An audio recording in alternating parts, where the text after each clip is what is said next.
and the sea poacher came in for a yard overhaul. My problem with being there at that particular point in time was I didn't see much of Charleston. It was hard to get past the strip that we had. If you guys remember, with the bars going right out of town. What strip was that? Yeah. Reynolds Avenue.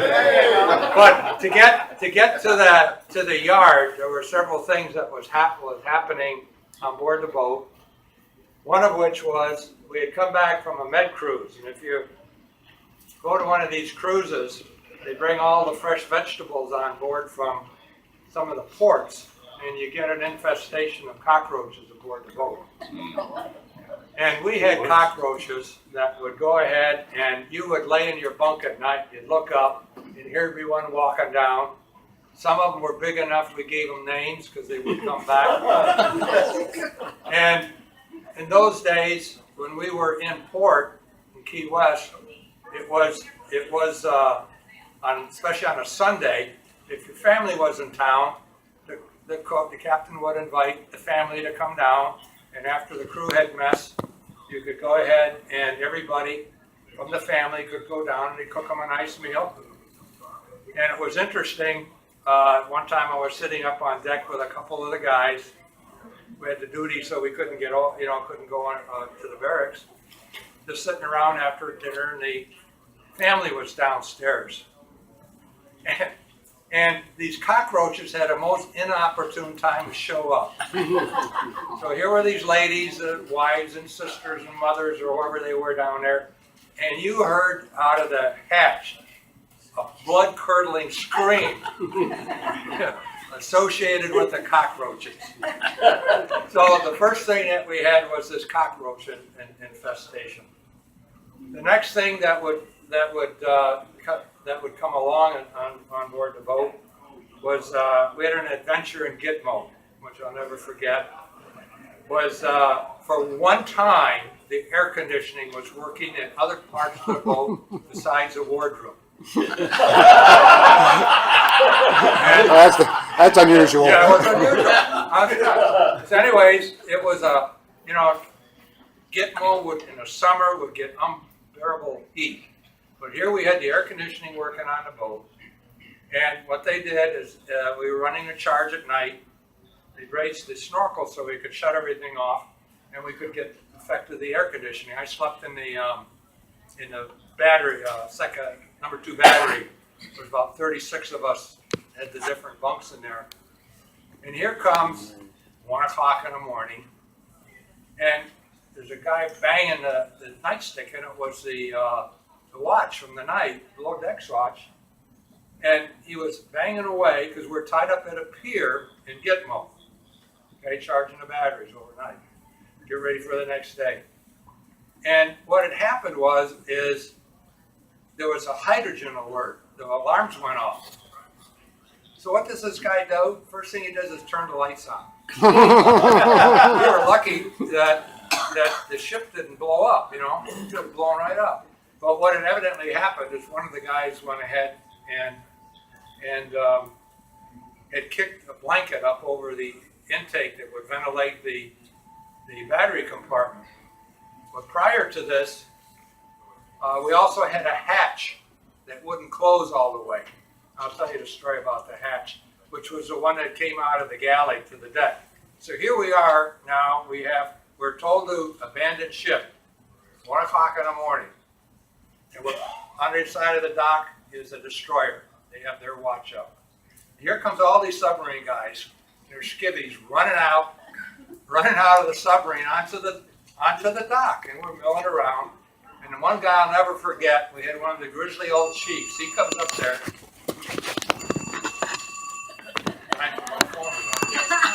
Well, it's over here. He comes up there, and you got a picture of this guy, okay?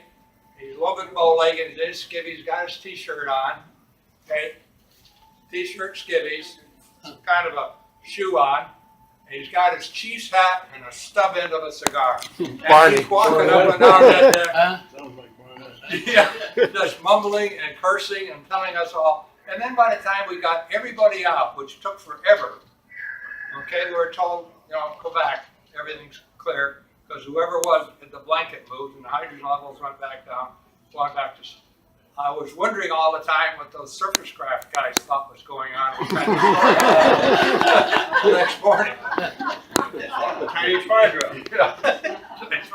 And the story on the hatch was all of a sudden the hatch in the galley wouldn't close all the way. And we found this out. We dove, and all of a sudden, water kept pouring into the galley. And the first thing everybody had to do is we stripped all the bunks and went ahead and put to cover the access so water wouldn't get into the battery compartment. And we went ahead then and were able to finally get enough cranks on the hatch to close it. Well, once you got up to the surface, you couldn't open it. That was a problem because it was clamped down so hard from the water pressure, and you gave it the extra turns. So the officers and the chiefs came up with this elegant solution. We're not going to fix this thing. So what we did is the mess cook got the assignment that every time we dove, he had to stand underneath that hatch till we got to 50 feet and give it the final cranks, and he always got a shower in every time we dove because it would leak until you cranked it all the way down. And then when we came back up to the surface, went ahead and he had to, at a certain level, undo the hatch so we could open it. So that was another thing that we had to do. Huh? That's happened more than once. Yeah. So that was another thing we had to do in our repair. Then it was time for us. They scheduled us for the Navy Yard for a major overhaul. And the first thing that they ran into was trying to get up to Charleston from Key West was that we had about 9 or 10 guys that had motorcycles. And all the guys wanted leave so they could take their motorcycles and drive them from Key West to Charleston.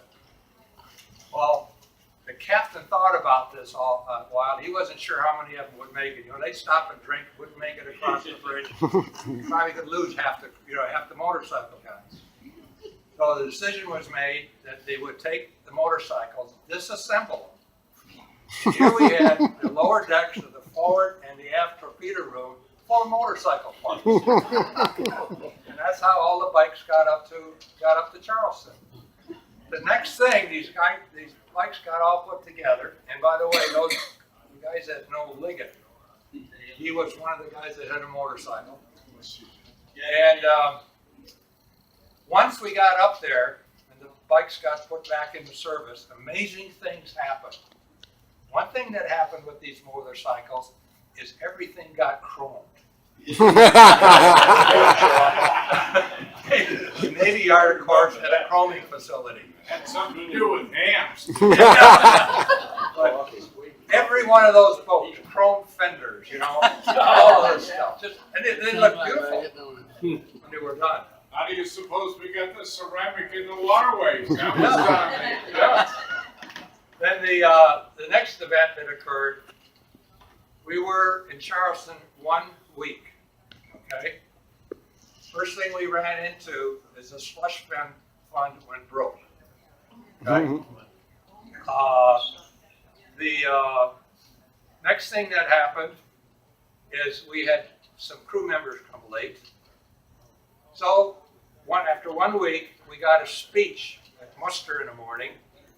The XO came over, and he went ahead and he said, okay, you guys, at this point in time, the slush fund is broke. The reason it's broke is because we had to bail out so many of the crew members.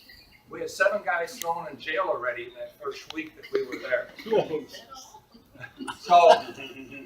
So he went ahead and he said, and if we have one more incident, the whole crew is no more liberty the whole time we're in Charleston.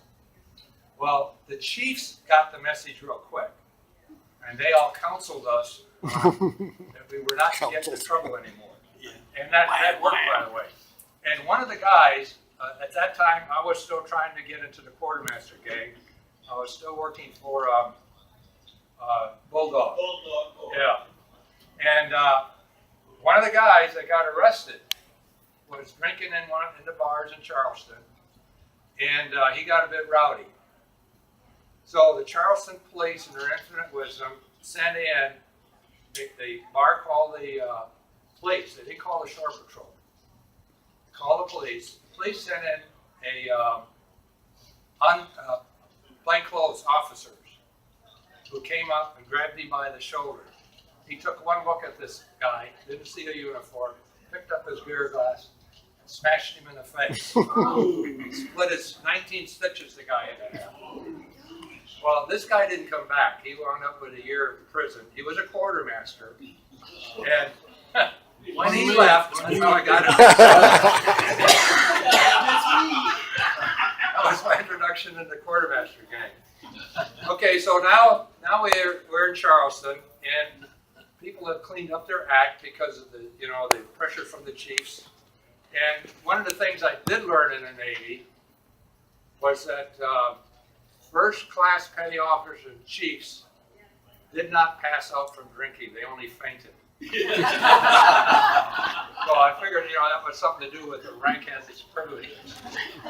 They also never got restricted. It's another thing I found out. And we had one morning at muster, 2 of the chiefs shows up, and they were drinking buddies, and we don't know where they went. We don't know what truth is. But the one showed up, had his arm broken. Okay? And they gave some kind of a weird story about what happened. And it had to do with this chief falling down because he was pushed down these stairs. And he swore he was sober. Now we know that part wasn't true. We had a chief with a broken arm.